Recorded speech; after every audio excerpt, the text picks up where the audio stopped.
अस्सलाम वालेकुम स्टूडेंट्स, कैसे हैं आप सब लोग। उम्मीद करती हूँ आप खैरियत से होंगे। अच्छा बच्चों, आज का हमारा उन्वान है हज़रत फ़ातिमा ज़हरा रज़ियल्लाहु ताला अन्हा। ठीक है, पिछले हफ्ते हमने इसकी रीडिंग की थी। आप अपनी बुक का खोल लें, पेज नंबर 21। ठीक है, तो बच्चों मैंने जैसे आपको बताया था हज़रत फ़ातिमा ज़हरा के बारे में कि हज़रत फ़ातिमा ज़हरा कौन थी। हज़रत मोहम्मद सल्लल्लाहु अलैहि वसल्लम, हमारे प्यारे नबी हज़रत मोहम्मद सल्लल्लाहु अलैहि वसल्लम की बेटी थी। ठीक है, और उन्होंने अपनी ज़िंदगी कैसे गुजारी, बहुत सादा, नहायत सादा ज़िंदगी गुजारी। ठीक है, वो बहुत कम बातें किया करती थी और अपनी अम्मी के साथ घर के कामों में हाथ भी बटाया करती थी। और इसके अलावा मैंने आपको बताया था कि वो हज़रत पाक सल्लल्लाहु अलैहि वसल्लम अपनी बेटी से बहुत ज़्यादा मोहब्बत करते थे। जब वो आते थे तो वो खड़े हो जाते थे एहतरामन और अपनी बेटी के लिए अपनी पहनी हुई जो चादर थी वो बिछा देते थे, उनसे बातें करते थे, उनका हाल अहवाल पूछते थे।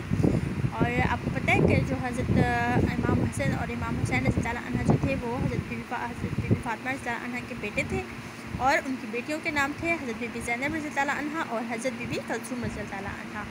ठीक है, तो बच्चों ये मैंने आपको बताया था। अब हमने इसके क्वेश्चन आंसर कितने किए थे, question number 1 and question number 2 हमने कर लिए थे पिछले वीक में। आज हम करेंगे क्वेश्चन नंबर 3। ठीक है, तो ये देखें क्वेश्चन नंबर 3 है रसूलुल्लाह सल्लल्लाहु अलैहि वसल्लम हज़रत फ़ातिमा रज़ी अल्लाह अन्हा से अपनी मोहब्बत का इजहार कैसे करते थे। तो जैसे कि मैंने आपको बताया है कि ये देखें, आपने इसी तरह 2 क्वेश्चन आपने लिख लिए हैं। ठीक है, इसके अलावा इसके बाद जब आप 3rd नंबर करेंगे क्वेश्चन तो आपने इसी तरह लिखना है, उन्वान ऊपर लिखना है हज़रत बीबी फ़ातिमा रज़ियल्लाहु अन्हा। सवाल नंबर 3 आपने लिखना है रसूलुल्लाह सल्लल्लाहु अलैहि वसल्लम हज़रत फ़ातिमा रज़ियल्लाहु अन्हा से अपनी मोहब्बत का इजहार कैसे करते थे। और आपने फिर इसी तरह जवाब लिखना है, हज़रत फ़ातिमा रज़ियल्लाहु अन्हा जब रसूलुल्लाह सल्लल्लाहु अलैहि वसल्लम से मिलने आती तो आप सल्लल्लाहु अलैहि वसल्लम खड़े हो जाते, अपनी प्यारी बेटी के लिए चादर बिछाते और उनसे बातें करते। ठीक है, बस ये आपने इसका आंसर लिखना है। और मेरी बात आपको ये याद रहे कि जब आप एक आंसर लिख लें तो उसके बाद आपने शॉर्ट सीधे नीचे लाइन लगानी है। ठीक है, इसके बाद अब फिर आपने नेक्स्ट क्वेश्चन लिखना है, सवाल नंबर 4 हज़रत बीबी फ़ातिमा रज़ियल्लाहु अन्हा ने कैसी ज़िंदगी गुजारी। तो इसका आंसर आपने लिखना है, हज़रत बीबी फ़ातिमा रज़ियल्लाहु अन्हा ने नहायत सादा ज़िंदगी बसर की। ठीक है, बसर की या गुजारी, इसका एक ही मतलब है।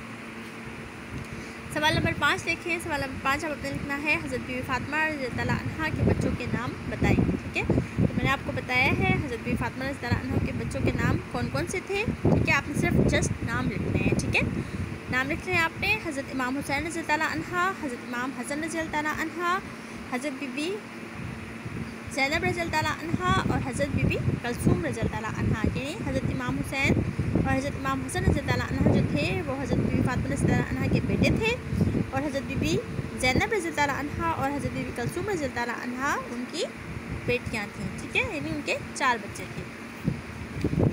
अच्छा जी, सवाल नंबर 6 देखें आप है, हज़रत फ़ातिमा रज़ियल्लाहु अन्हा की ज़िंदगी से आपको क्या सबक मिलता है। तो ये भी मैंने आपको लिख दिया है क्योंकि बाज़ बच्चे मुझे कहते हैं कि मैम टीचर हमें ये क्वेश्चन का आंसर नहीं मिल रहा और हमें इसमें मुश्किल हो रही है। वैसे ये क्वेश्चन आपने खुद करने का है। ठीक है, लेकिन फिर भी मैंने आपको ये इधर करवा दिया है कॉपी में, आप ये देख लें और यहीं से आप फिर लिख लीजिएगा। हज़रत फ़ातिमा की ज़िंदगी से आपको क्या सबक मिलता है। तो आपने लिखना है, हज़रत फ़ातिमा रज़ियल्लाहु अन्हा की ज़िंदगी से हमें ये सबक मिलता है कि हमें अपना हर काम अपने हाथ से करना चाहिए, क्योंकि वो भी अपना हर काम अपने हाथ से किया करती थी। ठीक है, तो हम सारे मुसलमानों को ये चाहिए, कोशिश करनी चाहिए कि हमें अपना हर काम अपने हाथ से खुद करना चाहिए, किसी की मोहताजगी नहीं करनी चाहिए। और अल्लाह पाक किसी को भी किसी का मोहताज ना करे सिवाय अपने दर के, यानी सिर्फ अल्लाह ताला अपने ही मोहताज रखे अपने बंदों को। ठीक है, तो ये हो गए इसके क्वेश्चन आंसर। अब बुक की तरफ आप आ जाएँ। ठीक है, ये आप देख लीजिए और से।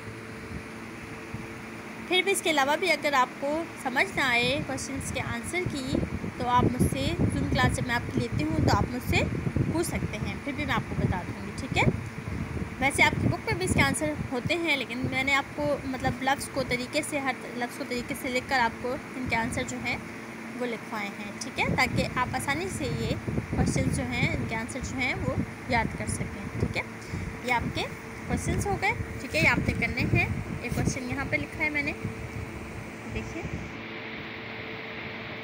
उनकी ज़िंदगी के बारे में, हज़रत फ़ातिमा रज़ियल्लाहु अन्हा की ज़िंदगी के बारे में। तो ये आपने यहाँ से लिख लेना है। ठीक है, तो ये हो गए आपके क्वेश्चन आंसर कंप्लीट हो गए। कॉलम अलिफ और कॉलम बे वाला जो क्वेश्चन था ये वाला, ये मैं आपको करवा चुकी हूँ। ठीक है, पिछले वीक मैंने आपको ये मैचिंग का बता दिया था कि किसके साथ आपने कौन सा कॉलम में लाना है। ठीक है, अगले पेज पे हम चलते हैं। ये देखिए यहाँ पे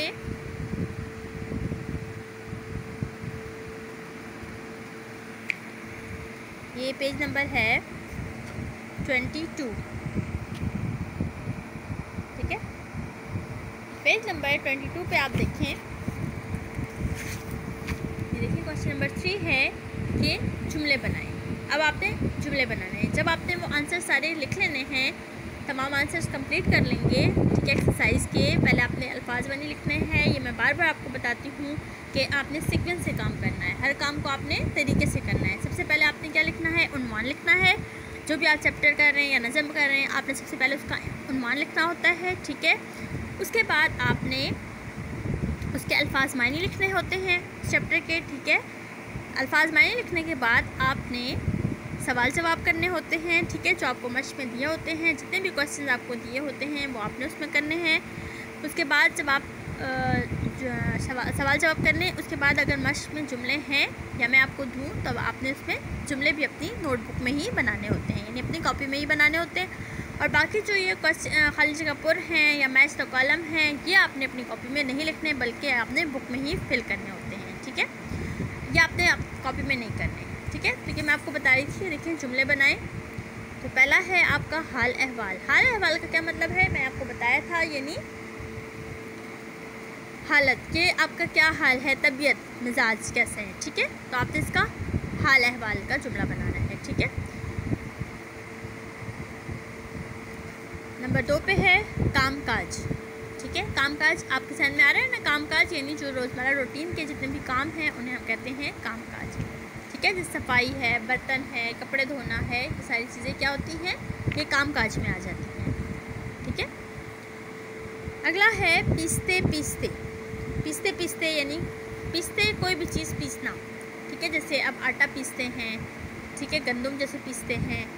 ठीक है, गंदम पीस के क्या बनता है, आटा बनता है ना। इसी तरह और पहले ज़माने में आपको पता है लोग आटा जो है वो चक्की जो है घरों में हुआ करती थी और वो गंदम को मतलब लाकर साफ़ करके और उसको घर में ही पीस के आटा बनाया करते थे।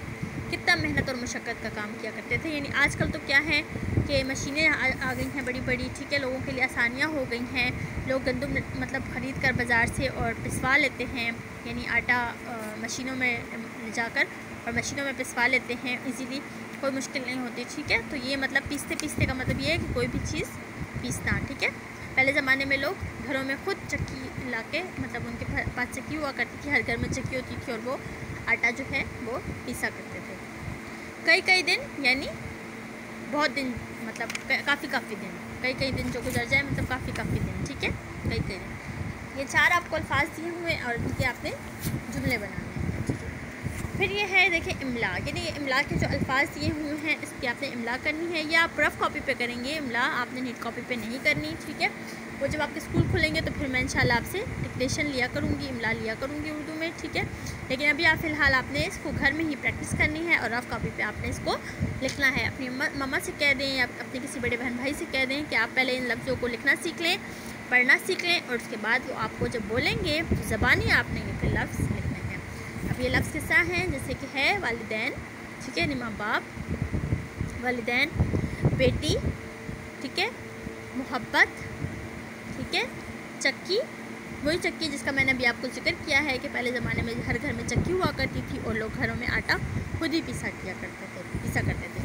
और है खादमा। खादमा यानी घरों में जो काम करने वाली, पहले ज़माने में लोग ज़्यादा खादमा होती थी घरों में, मतलब लोग खुद भी काम करते थे लेकिन जो बहुत बड़े जैसे नामी ग्रामी लोग हुआ करते थे वो खादमाएँ रखते थे, यानी खादमा उनके घर काम किया करती थी। आजकल भी लोगों ने रखी होती हैं खादमा।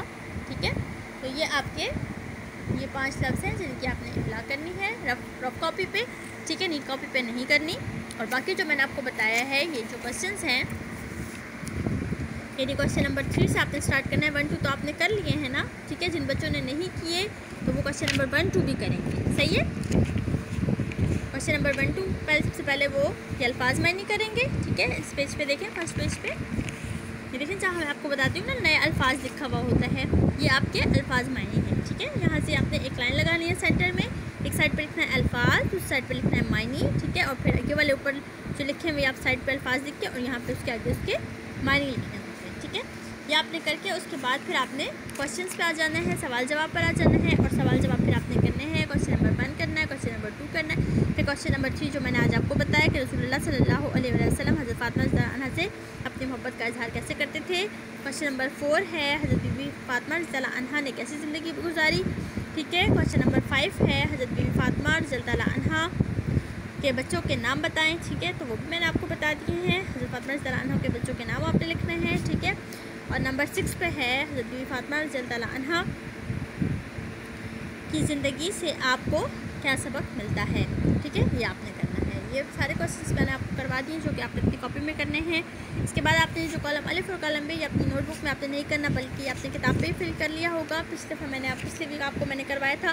उसके बाद आपने ये लिखने हैं जुमले। ठीक है, जुमले भी अगर आपको नहीं आ रहे तो फिर मैं आपको खुद ही करवा दूँगी। पहले आप कोशिश करें कि आप जुमले खुद ही बनाएं। ठीक है, अमूमन आपने खुद ये बनाने होते हैं, लेकिन जिन बच्चों को कन्फ्यूजन हो रही है, जुमले बनाने में मसला हो रहा है, तो इंशाल्लाह फिर नेक्स्ट वीक में आप मुझे बता दीजिएगा, मैं आपको खुद ही जुमले बना के बता दूँगी। सही है, तो ये थी आज का आपका काम। ठीक है, इंशाल्लाह आप यह काम ज़रूर करेंगे। ओके, अल्लाह हाफिज़।